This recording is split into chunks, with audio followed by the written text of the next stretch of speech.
प्यारे बच्चों नमस्कार। कैसे हैं आप? आशा करता हूँ कि आप खूब मन लगाकर पढ़ाई कर रहे होंगे। बच्चों, आज अगर आप जी तोड़ मेहनत करोगे तो आने वाले कल यानी भविष्य में कह सकोगे कि हमारा आज बीते कल की मेहनत का परिणाम है। बच्चों, जो काम हम वर्तमान में करते हैं वही भविष्य में इतिहास कहलाता है। इसलिए हमें अच्छे काम करने चाहिए ताकि भविष्य में हमें अच्छे कामों के लिए याद किया जाए। याद तो उनको भी किया जाता है जो बुरे काम करते हैं, परंतु उनका सम्मान नहीं किया जाता। जो अच्छे काम करते हैं उनको जीवन के बाद भी सम्मान दिया जाता है। भारत का इतिहास ही देखें। मुगल सम्राटों में कुछ के लिए तो हमारे मन में सम्मान है, पर कुछ के लिए नहीं। बच्चों, मुगलों ने हमारे देश पर एक लंबे समय तक शासन किया।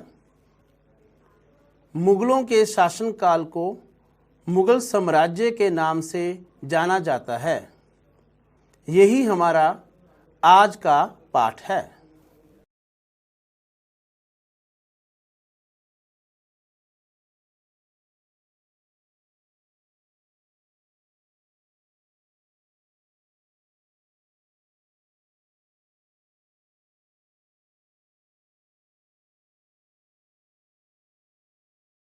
मध्यकाल में किसी भी शासक के लिए भारतीय उपमहाद्वीप जैसे बड़े क्षेत्र पर जहां लोगों एवं संस्कृतियों में इतनी अधिक विविधताएं हों, शासन कर पाना अत्यंत ही कठिन कार्य था। अपने पूर्ववर्तियों के विपरीत मुगलों ने एक साम्राज्य की स्थापना की और वह कार्य पूरा किया जो अब तक केवल छोटी अवधियों के लिए ही संभव जान पड़ता था। 16वीं सदी के उत्तरार्ध से इन्होंने दिल्ली और आगरा से अपने राज्य का विस्तार शुरू किया और 17वीं शताब्दी में लगभग संपूर्ण महाद्वीप पर अधिकार प्राप्त कर लिया। उन्होंने प्रशासन के ढांचे तथा शासन संबंधी जो विचार लागू किए वे उनके राज्य के पतन के बाद भी टिके रहे। यह एक ऐसी राजनीतिक धरोहर थी जिसके प्रभाव से उपमहाद्वीप में उनके पश्चात आने वाले शासक अपने को अछूता ना रख सकें। आज भारत के प्रधानमंत्री स्वतंत्रता दिवस पर मुगल शासकों के निवास स्थान दिल्ली के लाल किले की प्राचीर से राष्ट्र को संबोधित करते हैं। मुगल कौन थे? मुगल दो महान शासक वंशों के वंशज थे। माता की ओर से वे मंगोल शासक चंगेज खान, जो चीन और मध्य एशिया के कुछ भागों पर राज करता था, के उत्तराधिकारी थे। पिता की ओर से वे ईरान, इराक एवं वर्तमान तुर्की के शासक तैमूर के वंशज थे।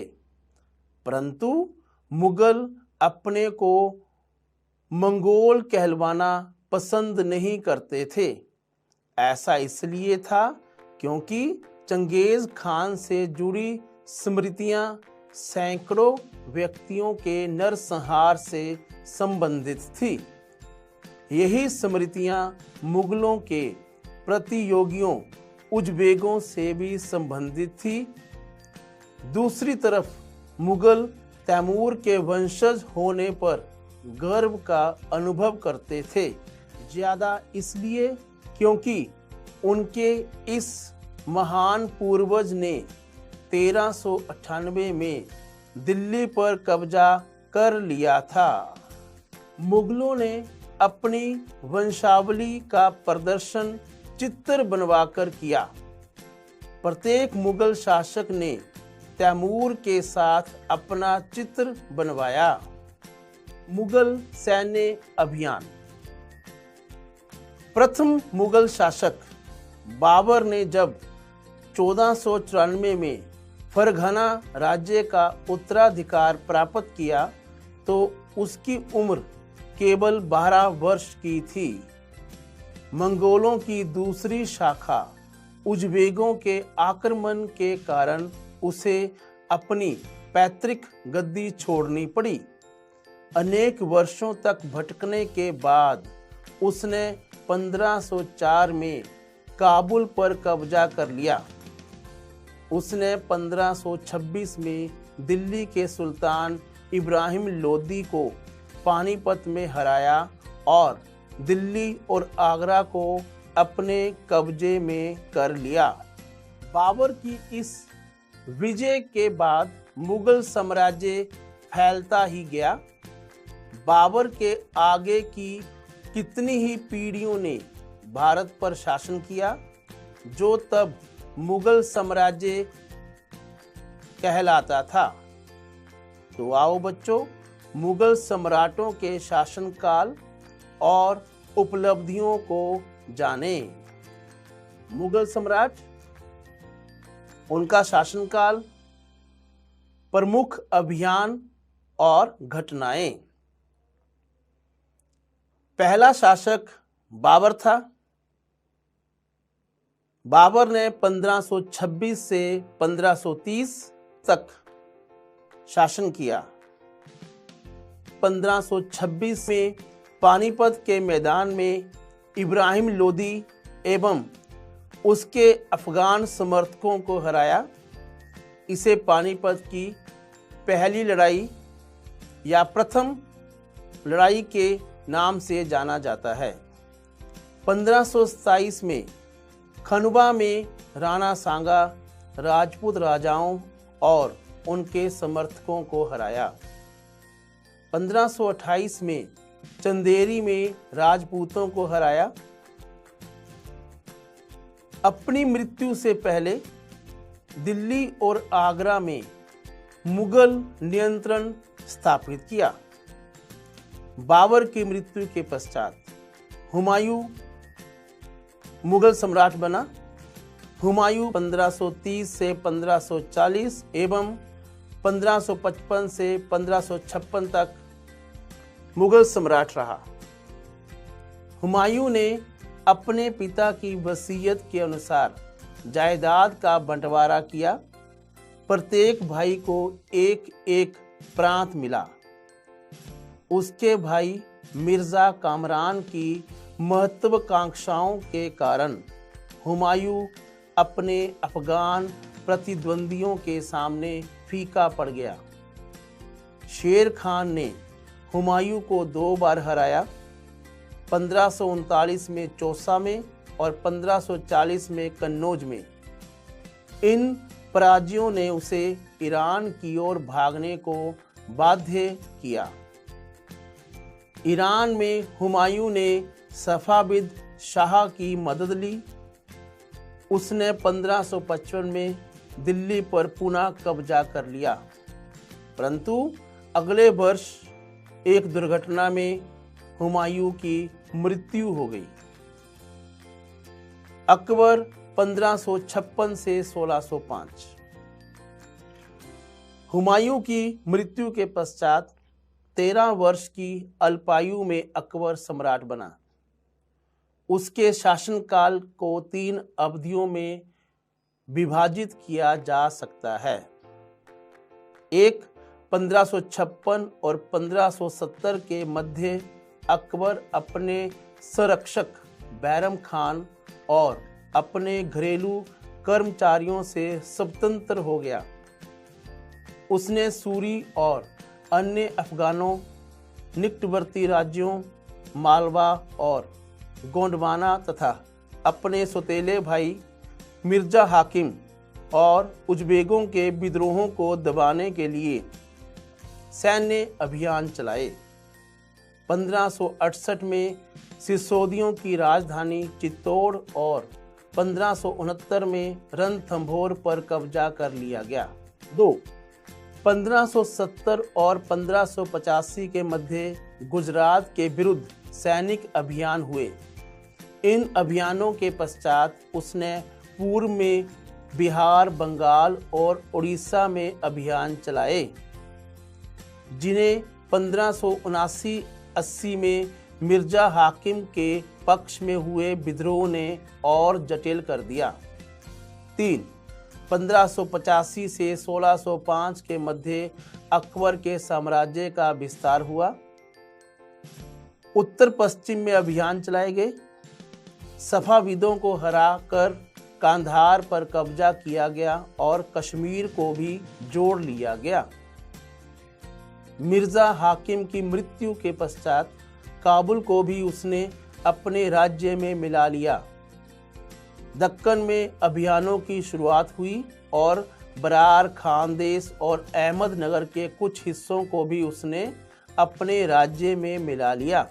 अपने शासन के अंतिम वर्षों में अकबर की सत्ता राजकुमार सलीम के विद्रोहों के कारण लड़खड़ाई।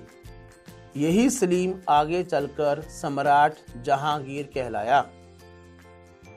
जहांगीर 1605 से 1627। जहांगीर ने अकबर के सैन्य अभियानों को आगे बढ़ाया। मेवाड़ के सिसोदिया शासक अमर सिंह ने मुगलों की सेवा स्वीकार की। इसके बाद सिखों, अहोमों और अहमदनगर के खिलाफ अभियान चलाए गए, जो पूर्णतः सफल नहीं हुए। जहांगीर के शासन के अंतिम वर्षों में राजकुमार खुर्रम, जो बाद में सम्राट शाहजहां कहलाया, ने विद्रोह किया। शाहजहां सन 1627 से 1658 दक्कन में शाहजहां के अभियान जारी रहे। अफगान अभिजात खान जहान लोदी ने विद्रोह किया और वह पराजित हुआ। अहमदनगर के विरुद्ध अभियान हुआ, जिसमें बुंदेलों की हार हुई और ओरछा पर कब्जा कर लिया गया। उत्तर पश्चिम में बल्ख पर कब्जा करने के लिए उज़्बेकों के विरुद्ध अभियान हुआ, जो असफल रहा। परिणाम स्वरूप कांधार सफाविदों के हाथ में चला गया। 1632 में अहमदनगर को मुगलों के राज्य में मिला लिया गया और बीजापुर की सेनाओं ने सुलह के लिए निवेदन किया। 1657-58 में शाहजहां के पुत्रों के बीच उत्तराधिकार को लेकर झगड़ा शुरू हो गया। इसमें औरंगजेब की विजय हुई और दारा शिकोह समेत उसके 3 भाइयों को मौत के घाट उतार दिया गया। शाहजहां को उसकी शेष जिंदगी के लिए आगरा में कैद कर दिया गया। औरंगजेब 1658 से 1707।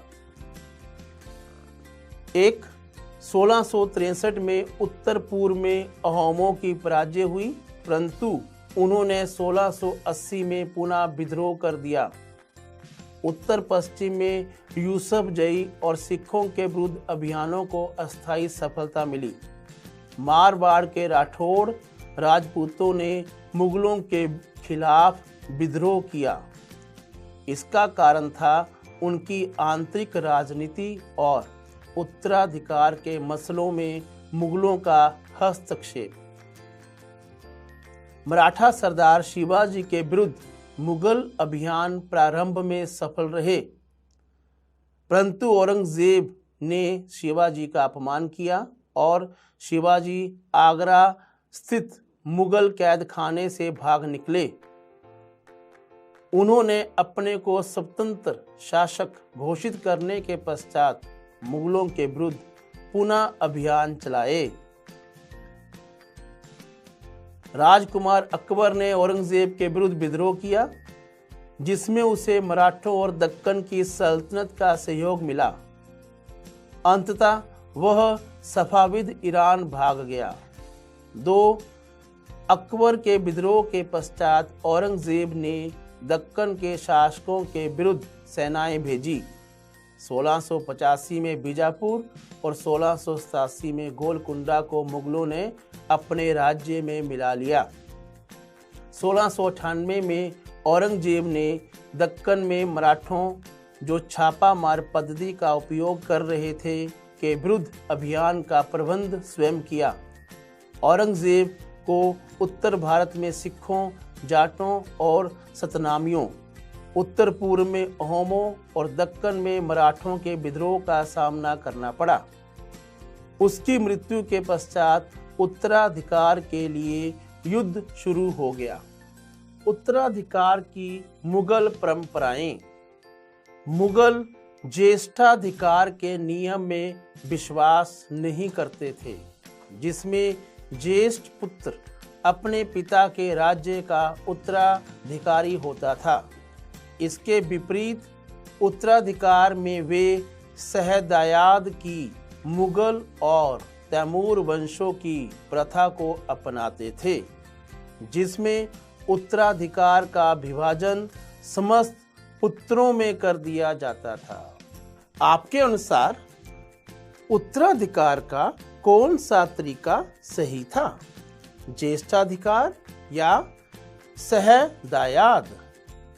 मुगलों के अन्य शासकों के साथ संबंध।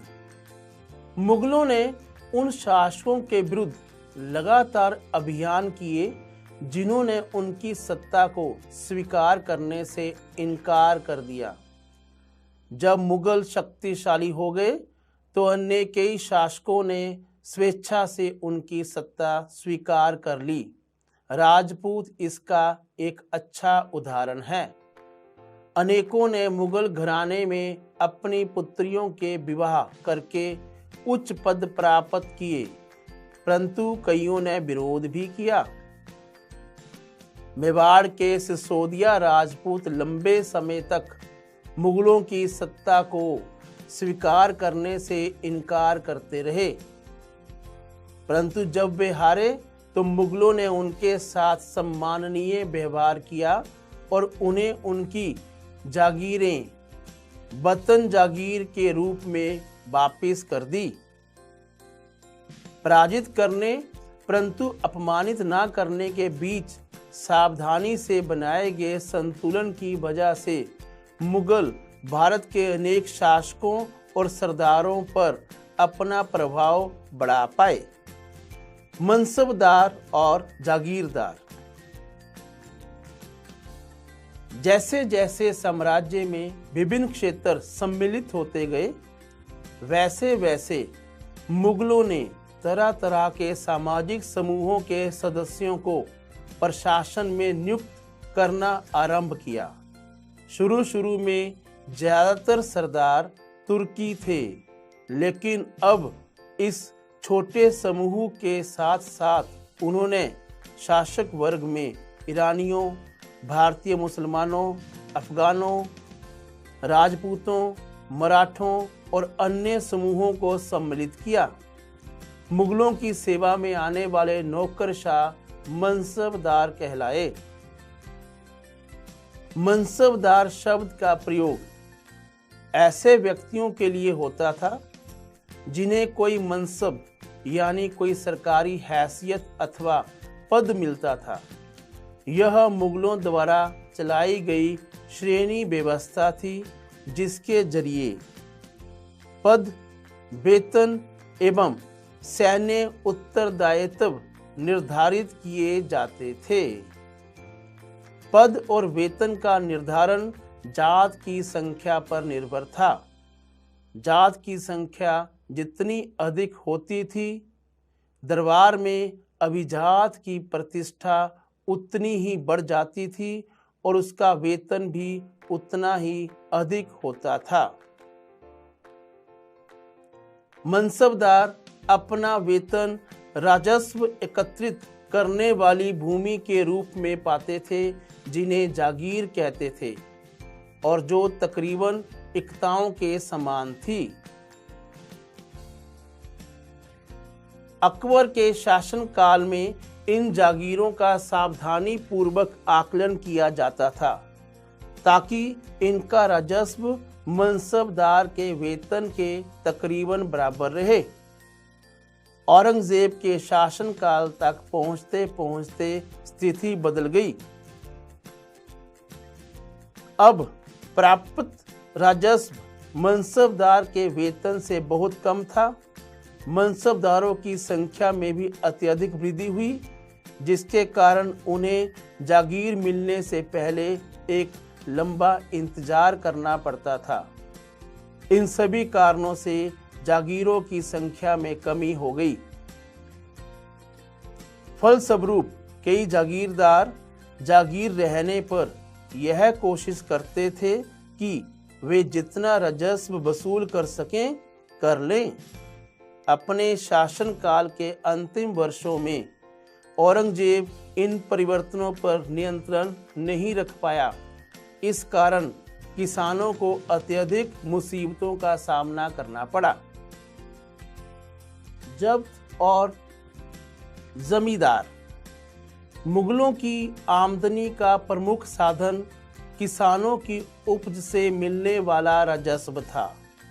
अधिकतर स्थानों पर किसान ग्रामीण कुलीनों यानी कि मुखिया या स्थानीय सरदारों के माध्यम से राजस्व देते थे। समस्त मध्यस्थों के लिए मुगल एक ही शब्द जमींदार का प्रयोग करते थे।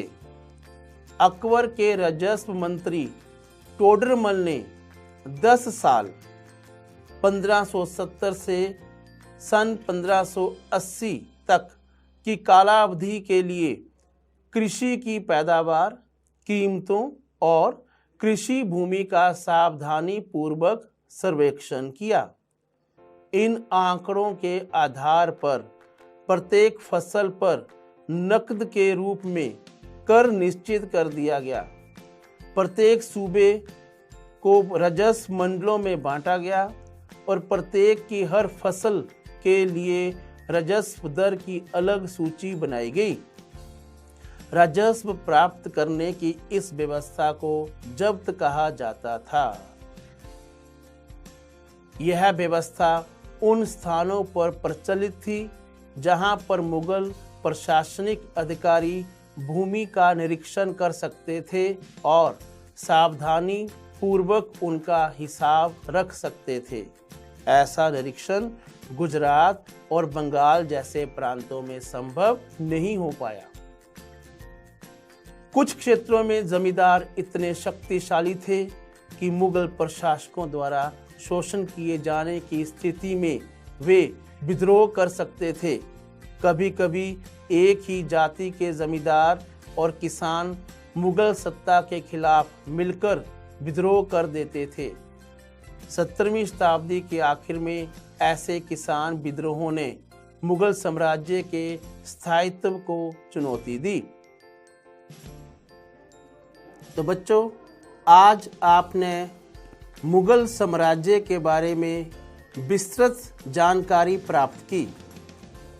आज हमने मुगल साम्राज्य की स्थापना की चर्चा की, मुगल साम्राज्य के शासन प्रबंध की चर्चा की, मुगल शासकों के बारे में ज्ञान प्राप्त किया। हमने इबादत खाना, सुलेकुल और मनसबदारी के बारे में बात की। आशा करता हूं कि आपको यह पाठ समझ में आ गया होगा। आइए अब हम अभ्यास कार्य करते हैं।